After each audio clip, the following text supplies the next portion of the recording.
ಹಾಂ ಮನ್ಯಾಗ ಒಂದು ಬೇರೆ ಐತಿ, ಹೊರಗೆ ಪೂಜೆ ತಂದಿವ್ರು ಅಟ್ಟೆ. ಅಲ್ಲಿ ಹೊರಗೆ ಒಳಗಂತೂ ಏನೂ ಕಿಮ್ಮತ್ತಿಲ್ಲ. ಯಾಕಂದ್ರೆ ಅವರಪ್ಪಂದು ಎಲ್ಲ ಗುರ್ತದೆ. ಆ ಭಯದಿಂದ ಪಾಪ ಅವರಪ್ಪ ನನ್ನ ಮಗ ಯಡಿಯೂರಪ್ಪ ಅವ್ರಿಗೆ ನಾನು ಸಲಹೆ ಕೊಡ್ತೀನಿ. ಅವ್ರೇನು ಭಾಳ ದೊಡ್ಡವರಲ್ಲ, ನಾವು ಅವ್ರ ಕೂಡ ಪಾರ್ಟಿ ಕಟ್ಟಿವಿ. ನಿಮ್ಮ ಮಗನ ವ್ಯಾಯಾಮ ಬಿಡ್ರಿ, ಪಕ್ಷ ಕಟ್ರಿ. ಪಕ್ಷದ ನಿಮ್ಗೆ ಕೊಟ್ಟೈತಲ್ಲ ಪಕ್ಷ. ಪಾಪ ಬಿ ಬಿ ಶಿವಪ್ಪನವ್ರು ಹೆಂಗೆ ನೀವು ಅನ್ಯಾಯ ಮಾಡಿದ್ರಿ.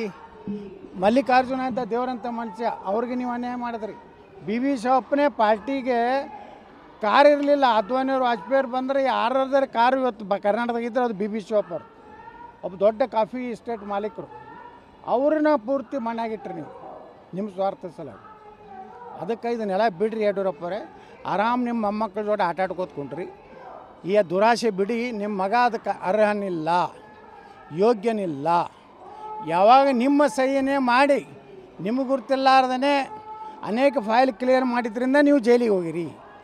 ಏನೋ ನಿಮ್ಮದೊಂದೇನೋ ಕೈಯಾಗ ಅಸ್ತ್ರ ಐತಿ, ಅದಕ್ಕೆ ನೀವು ಭಯ ಪಡ್ತೀರಿ. ಅದು ನಿಮ್ಮ ಫ್ಯಾಮಿಲಿ ಮ್ಯಾಟ್ರು. ನೀವು ಪಕ್ಷದ ವಿಷಯ ಬಂದ್ರೆ ನಾವು ಯಾವ ಕಾಲಕ್ಕೂ ವಿಜೇಂದ್ರನೂ ಒಪ್ಪಳಕ್ಕೆ ಸಾಧ್ಯ ಇಲ್ಲ.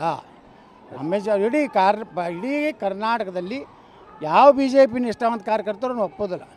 ಕೆಲವೊಂದು ಚೇಲಾಗಳು ಇರ್ತಾವೆ, ಅಸ್ತಿತ್ವ ಇಲ್ಲಾರ್ದು ನನ್ನ ಮಕ್ಕಳು ಅವರೆಲ್ಲ ಅವ್ರು ಬೆನ್ನ ಹತ್ತಾರೆ. ಯಾರು ಈಗ ಹೇಳಿಕೆ ಒಂದು ಎರಡು ಬಿಟ್ಟರೆ, ಒಂದು ಎರಡು ಹಂದಿಗಳು ಅದಾವೆ ಕರ್ನಾಟಕ, ಅವು ಎರಡು ಬಿಟ್ಟರೆ ಯಾರು ಕೊಡ್ತಾರೇನ್ರಿ ನಮ್ಮ ವಿರುದ್ಧ? ವಿಜೇಂದ್ರ ಗುಣಗಾನ ಯಾರು ಮಾಡ್ಲಕತ್ತಾರ? ಎಂದರೆ ಸುನೀಲ್ ಕುಮಾರ್ ರಾಜೀನಾಮೆ ಕೊಟ್ಟಂತ ಸುದ್ದಿ ಐತಿ ಪ್ರಧಾನ ಕಾರ್ಯದರ್ಶಿಗೆ. ಯಾಕೆ? ಇವರ ಒಂದು ಹಿಂದೇನೊಂದು ಗ್ಯಾಂಗ್ ಐತಲ್ಲ, ಆ ಗ್ಯಾಂಗು ಇಡೀ ಬಿ ಜೆ ಪಿಯಲ್ಲಿ ಹೊಗಳಭಟ್ರ ಗ್ಯಾಂಗ್ನಿಂದ ವಿಜೇಂದ್ರ ಹಾಳಾಗ್ತಾ ಇದ್ದಾನೆ.